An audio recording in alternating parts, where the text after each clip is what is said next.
Quick thing before we get started. If you disappeared from your agency for 30 days, no calls, no emails, no Slack, would it survive? Would it thrive? Would it decline? If you hesitated, I get it. I spent 12 years building my agency, and for the most part of that, I was actually the ceiling. Every decision, every client, every fire, all me.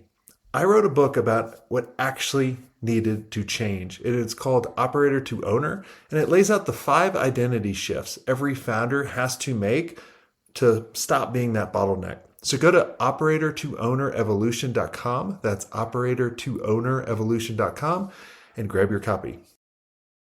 Hey, Dave, welcome to the show. Hey, Jason. Good to be here. Awesome. Well, tell us who you are, what you do.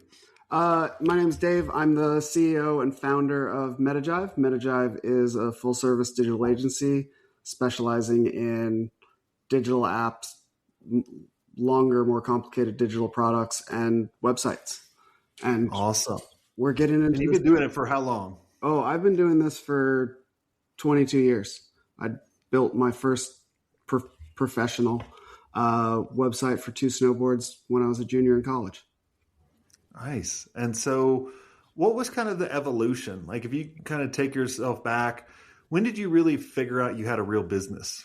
Probably. So just for dating myself, that college, that was year about 2000, probably about 2008. So it was probably 8 years of freelancing, hiring vendors, working with partners. We ended up about 2005, 2006, hooked up with a development agency to build backends and more complicated things I couldn't do. And that really changed the evolution. And then by 2008, I think we had 2 or 3 employees. My wife joined the business as a producer and remembered to bill the clients and fun things like that. And yeah, we just kept going. So before then, it was really kind of you and just a bunch of contractors, or was it just you? It was me, and then, somewhere between, 2005, started getting contractors, more contractors. Then by 2008, we were probably like a team of 3 or 4. What made you switch? Because there's a lot of people that think, man, I don't want to manage people. I can manage myself.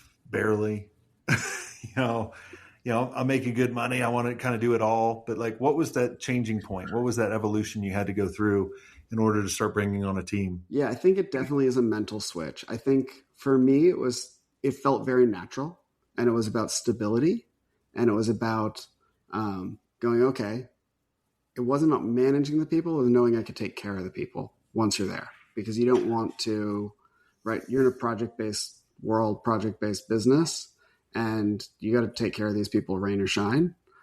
There's also a point, I think, you start getting really busy, and if you don't want to take care of people, the right thing to do is just raise your rates so you lose more jobs and get paid for the work you do, which I didn't do.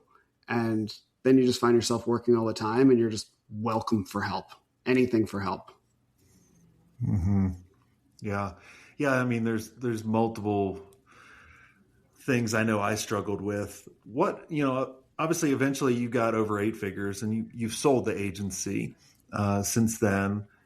What were some of the things you learned now that you had to put in place that you could have got to where you're eventually going quicker? Yeah, I think I've definitely pondered this. I think getting the right advice at the right time and understanding what's the right time for you is a really important piece. So for instance, I did EO Accelerator, Entrepreneurs Org, and they don't know anything about agencies, but there's a lot of really good business people with a lot of really good advice. And someone's like, you got to read Good to Great. It's the best business book of all time. I read it. Get the right people on the bus and let them drive is amazing advice when you have amazing people and you can afford to get the right people. But I was searching for the right people to do things that I could do far too early and trying to focus on building that business. So I think that's important. I think you can't underestimate the value of recurring revenue and just the steady clients. We have a relationship with one of the largest banks in the world, that we have a team of 5 people embedded there. And that stability is one of the things that really elevated us to go to the next level. And then I think the third one isn't something that I can control, but was a huge shift for myself in the agency, was over the last decade, it went from shops like mine, who were the best at digital, the best at building these things, being able to work directly with the largest companies on earth because the companies were ready and could engage with you, as opposed to saying, oh, go work with 72 and Sunny, go work with Wyden, and then Wyden is hiring us, and being able to expand those. Yeah. Yeah. What about, how did your role evolve over the years? Like, meaning, like, for example, up until 2008, it was really kind of you, and you're managing a couple contractors. You're like the operator. You're doing the sales. You're doing the, Yeah. the design, the development, managing clients. When people yell at you, they're yelling at you. And then you kind of move up to, the next level, which is a manager, where you're managing people, but every single damn decision is coming through you, which Yeah. you're even working even more. Yeah. And then the next 3 levels are architect, where you're building systems, Yeah. CEO, which actually now you're dictating, here's the vision, protect the culture, here's where we spend money. And then obviously owner, where you don't have to be there anymore, which not many of us make it to that level. Yeah.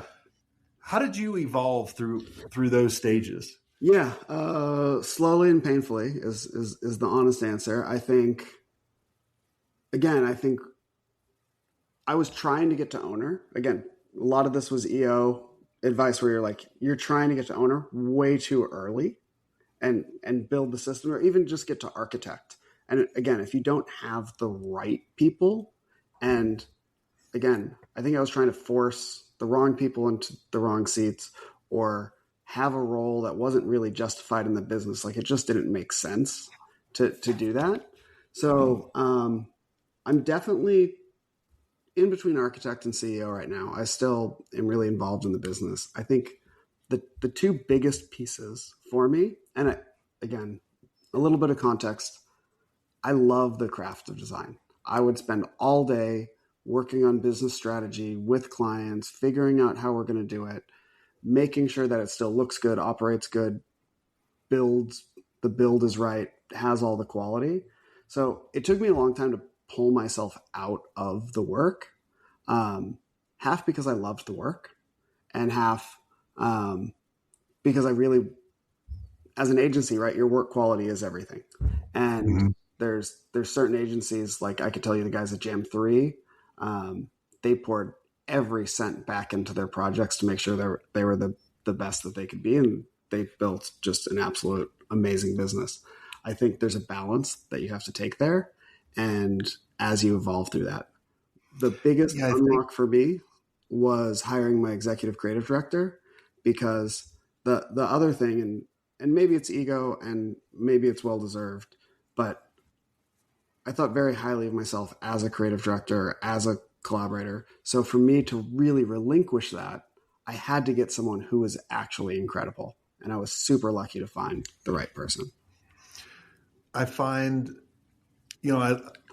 people told me when I was building my business, the good to great, and the right people in the right seat. And really all the books out there tell you the question you should be asking yourself is who? Who do you need to bring in, right? Mm-hmm. And I think that's half right. I think the other part is, who do you need to become? Who do you need to kind of evolve to? And it's very hard. It's kind of what I call this rubber band effect, right? So if you identify as the creative director, right, which you do, and you have passion for it, that's like who you, like, when you wake up in the morning, that's who you are. I'm a creative director. Yeah. Versus being like thinking like, and that's, I'll get to kind of what got me out of it. Because after I sold my agency, I was depressed, right? Because now I sold my identity. Yeah. Because I was the one doing, right? Yeah. Now I wasn't the CEO of an agency. I wasn't an agency owner anymore, or I never reached the owner level until the second agency. I was an agency CEO. So I was like, who am I? I don't have my identity. And then, so you kind of snap back, right, to that role of like the architect, because you're like, I like building systems.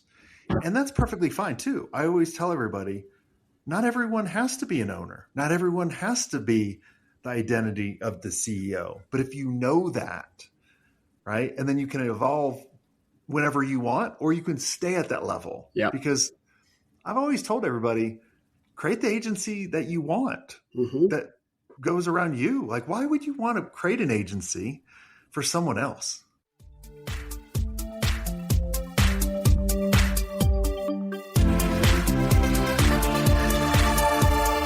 Hi there, agency owners. Let me ask you, are you ready to scale your agency without increasing your overhead costs?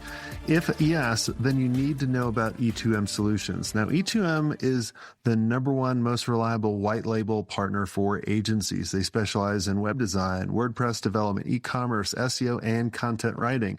They basically do all the heavy lifting, which frees you up to focus on growing your agency. Now, here's the best part. E2M's just not another vendor. With over 10 years of experience, their team of over 300 experts has a track record of delivering for more than 300 agencies. They're your strategic partner. They deliver on time every time, so you can focus on what you do best. Now, E2M's mission is simple: to help 500 agencies increase their revenue and profit margins with white label services that actually work.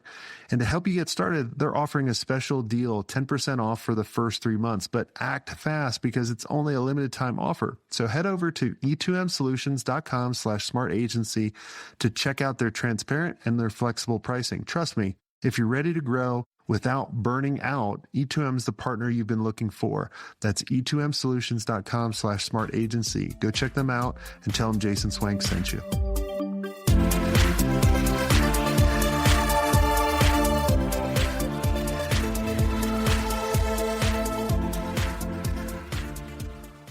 Yeah. I think you got to be careful building it around you. And I think that's one thing. Even now, I'm still really cautious with the team when they're like, we got to put you in here, or we got to do this, or you need to be the face. I'm like, no, you guys need to be the face. Like, you're the talent, you're the thing.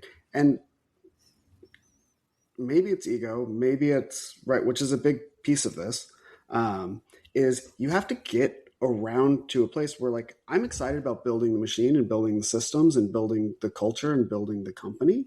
So the idea of me being the face of everything, I'm like, well, why did I hire like the smartest people that are the best at this, the best at that? And getting people to actually make a statement is something that's really hard, even if they're totally qualified to do it. I like that. I would add to it. I look at, if you're the face of the organization, which I think as a founder, as a CEO, you should do. And a lot of people will say, well, then it's not sellable, or the clients are always going to want me.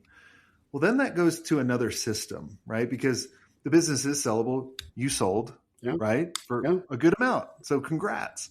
Gary Vaynerchuk's built an amazing brand, built VaynerMedia on his personal brand. And he could sell it for an awful lot. A whole lot, yeah. Right?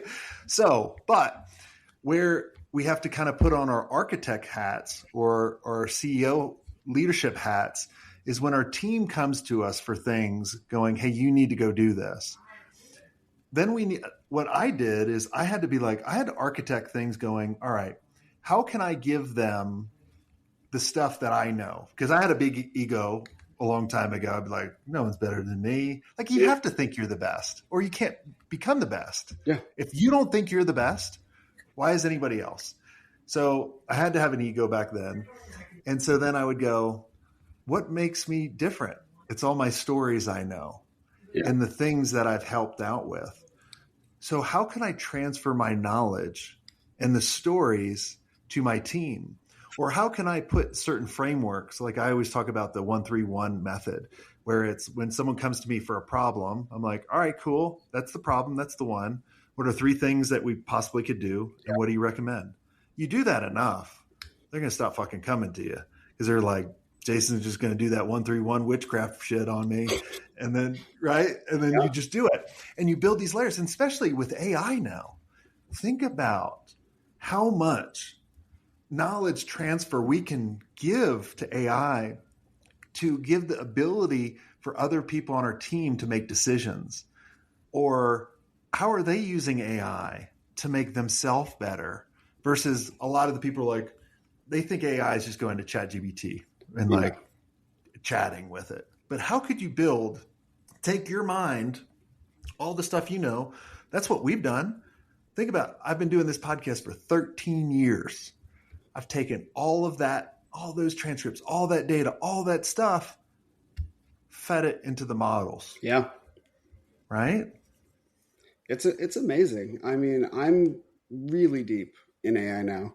And one, because I need to lead by example. It's like if I expect the team to. Two, it's amazing how fast the ball is moving.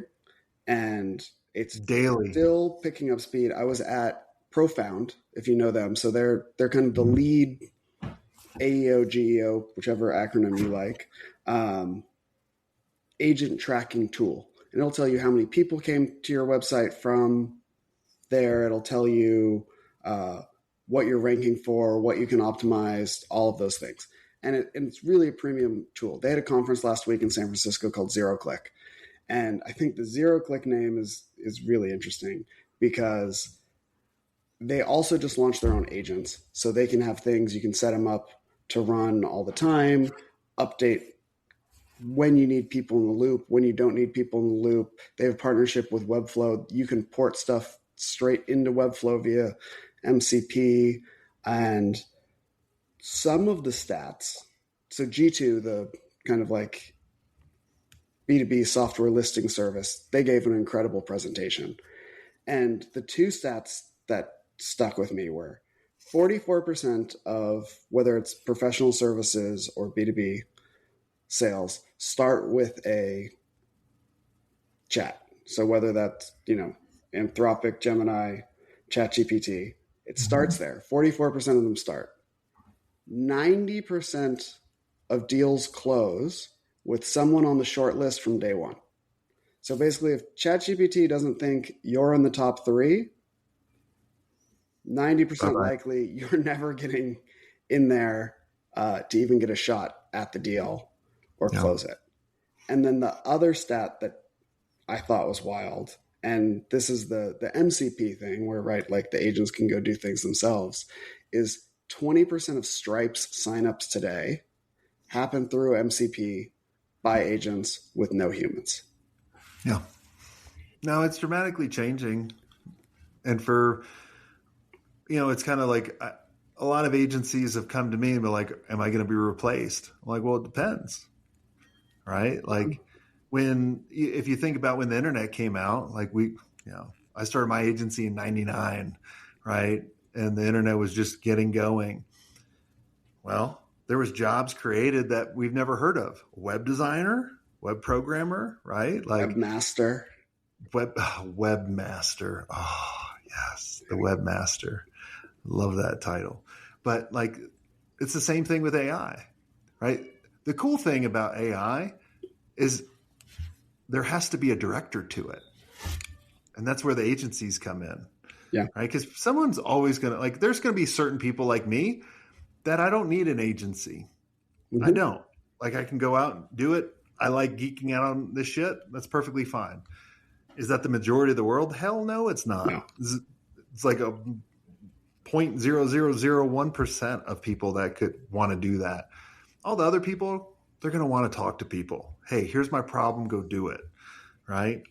But like, if your agency is thinking like, I always laugh when agency go, man, this is a huge advantage for us, AI. I'm like, it's actually not an advantage. It's a requirement because not everyone's doing it right now, which, yeah, I can see why you think that's an advantage, but everybody's going to be using it. So everyone needs to level up, get better, not just on producing content or chatting and getting that AI buffet slop, right? Yeah.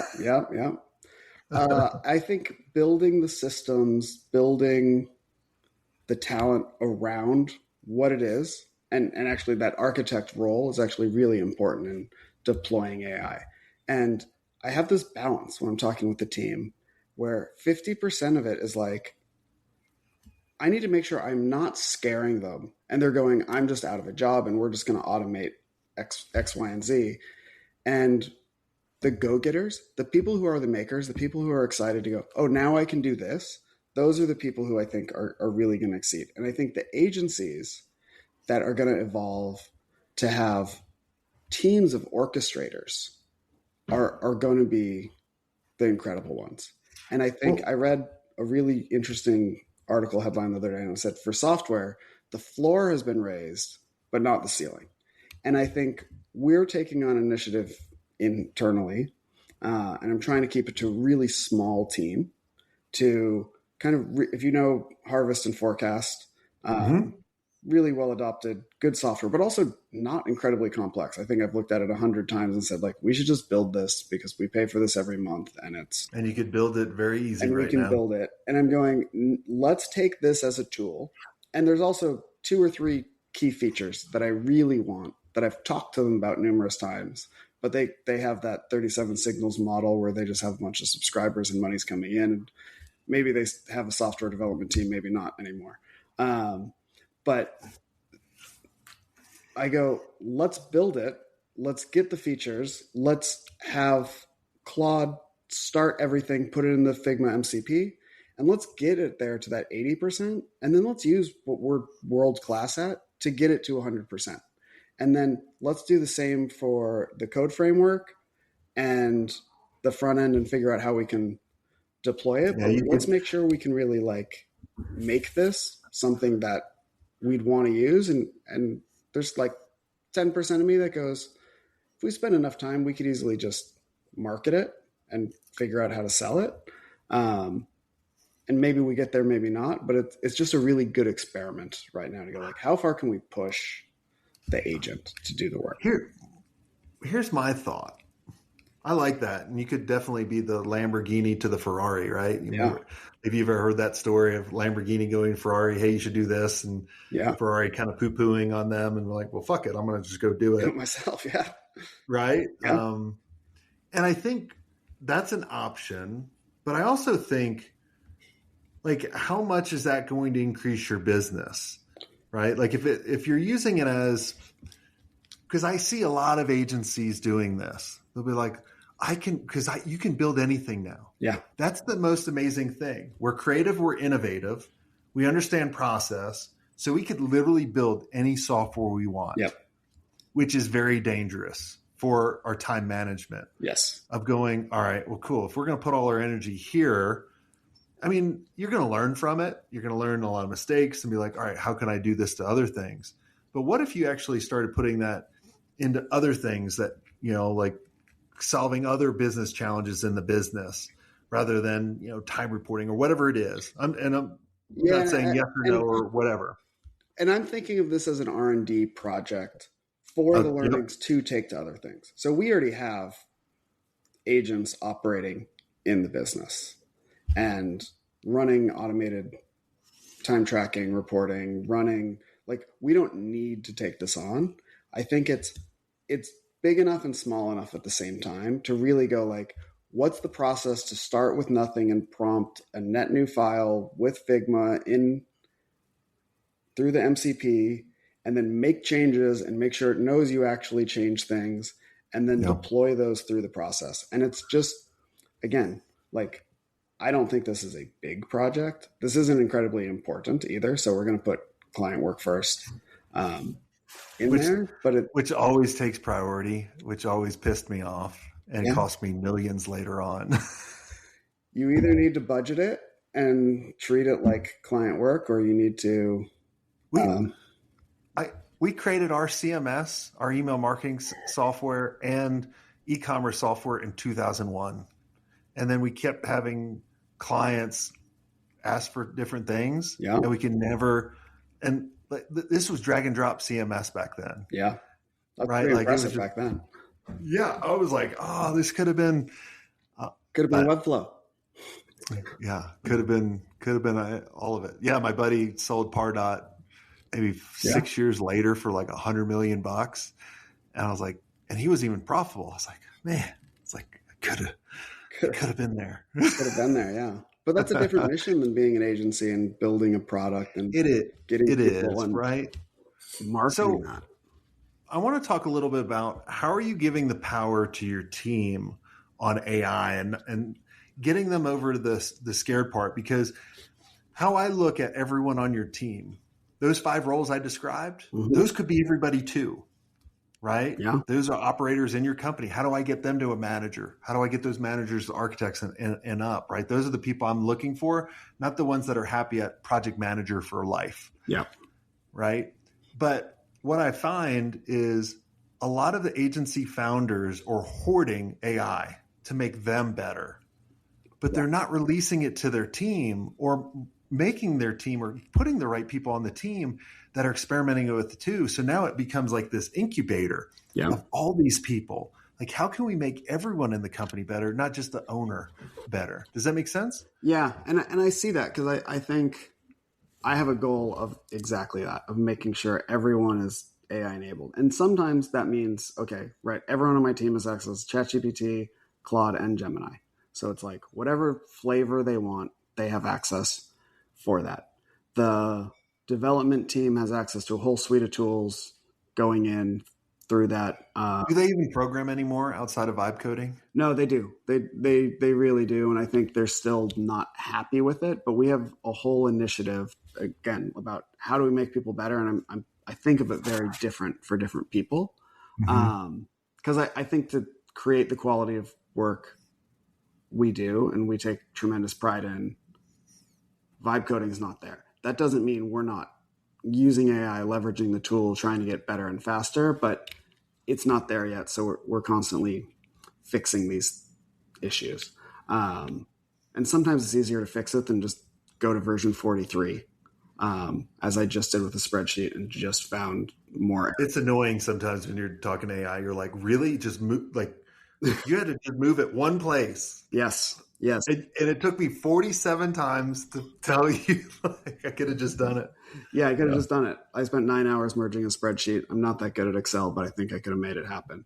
Mm. But so for the devs, like we have a whole so company wide, we have something called Growth World Tour, where we have different topics, everything from like personal finance. This time we're talking about Sean Archer's Happiness Advantage. We've had Imagineers from Disney come. We had Airbnb talk to us about rolling out a net new product.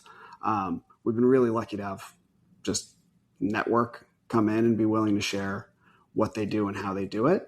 And we have a special one going right now for Dev World Tour that's just about leveraging AI and making sure whether it's the team sharing with each other what they're learning, external people coming in and how they're working. And the very first one was just that mindset of like, all right, in 6 months, 2 years, whatever timeline you want to put on it, you're not going to be coding and you're going to be orchestrating this. And you need to be very clear about what's happening and what's going through. Or we have one about the orchestra or the swarm, however you want to call it, and defining all of the roles of all of the people and all the checks. And so dev's probably ahead of everyone else. Our QA lead is building some special tools for the producers to like make the perfect ticket and ask questions and make sure that like every feature gets like an actual PRD level detail. And right, it's going to take in meeting transcripts and generate tickets and ask questions and do all of those things. And then design has been leaned in for a really long time. So we've been fortunate. We've been working with Google on these really interesting AI projects, and we were involved in the creation of Flow, which is the video generation tool. The team has had access to that and Midjourney and every other tool for a long time, and we see this as a huge opportunity, both and a requirement that now when we make something, we're going to be making content. We're going to be making content at a whole different level because we've always had the creative chops and the taste and the ideas, but actually putting on a TV production is an entirely different skill set, entirely different practice, entirely different cost to your client. So we're going, yeah, now everything we do gets to actually look like we want it to do, and we're going to generate everything. So again, producers have one set of tools, designers another, developers another, but I'm waiting for someone to come to me and say, I built this really interesting thing. I went off and I did this and built that. And like, here's where I've been working on this in my off time. And it's not that I want people killing themselves in their off time. I want them working to be better and realizing the shift is happening.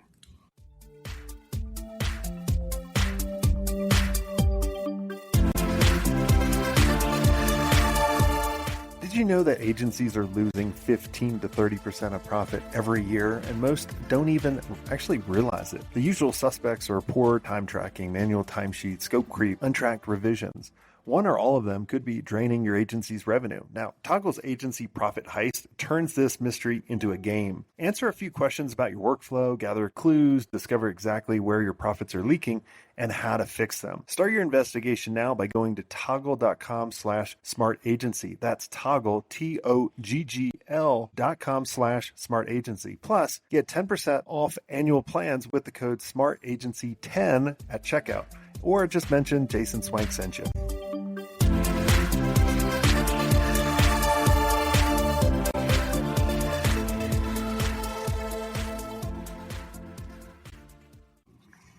Yeah, well, the shift already happened. Yeah. Like, it's literally, I have my event next week as we record this for Elevate. And, I worked on my keynote 2 months ago. Yeah. And then I've scrapped it this week because I was like, everything's changed again. Mm-hmm. Right? Like I need to talk about more of this foundational stuff and how to really become that AI leveraged agency. Yeah. And I almost look at, we're talking about AI, agency or agent AI first and all that kind of stuff. If you think back when digital agency started, we were interactive agency. Yeah. Then we said digital agency. And now if you're not doing digital, you're not even an agency. Yeah. I kind of see that same trend to be like, this is a requirement. Yeah. And I think there's a M&A consultant called Everos, and they're local. And I just met with them and I ended up on their email list. They sent out this email from an M&A perspective, and it had a white paper attached. And the white paper is basically like, here's what we're looking for. And we don't want to know that everyone on your team has ChatGPT. Who cares about that? It's what have you actually deployed within your agency that leverages cost and what, invoicing, PO, accounting, what just happens now? Because the invoices come in, it checks against the PO. Agents can ask your team, is this approved? And do all that as opposed to you continuing to do those things manually and go, okay, great. Now I have one accountant instead of two. Hopefully we find something more interesting for them to do in the business, but those type of things where where's AI hitting the bottom line? Yeah. I see, this is my prediction for next year. People will have agents for themselves. Yeah. So there'll be like a little mini team to come into other companies. And if you think about, let's say you have, I think you said 33 people, right? Times, let's say each of them have 5. Yeah. Right? That's a lot more power. Where most people are just still going to AI right now. They're asking, what should I do or create this? Versus how you should be using AI is, here's my problem. How can you fix this? Go do it. You can do it. I have 4 agents myself. I wouldn't say any of them are done. I actually wouldn't even say any of them are good yet. But they have self-learning loops. So they create drafts for me after meetings. And then I change them, especially when they're really bad. And it relearns, I suggested this. This is what actually happened. And it has the transcript for my meeting. So that's having the self-learning piece is really important. Having one as kind of my EOS integrator for me and going, what can I take care of? What's this? And thinking of itself as being an enabler. For me, I have a coach who listens to every meeting and make sure, one, I don't talk too much. Happens at us agency founders. Two, give me grades, give me certain things to think about, like, hey, you should be challenging assumptions, you should be doing this. It has a bunch of advice from Carol DeWitt and Scott Galloway and Warren Buffett and a whole bunch of other people baked into it, to give me that. And then I get a roll up at the end of the day, like, hey, today you got a B. It's fantastic. Yeah, I think it's not hard enough, though. I've never got less than a C. Yeah. So, Well, yeah, you should tell, it just learns. The cool thing about AI is today is the worst day it will ever be. yes. Yeah.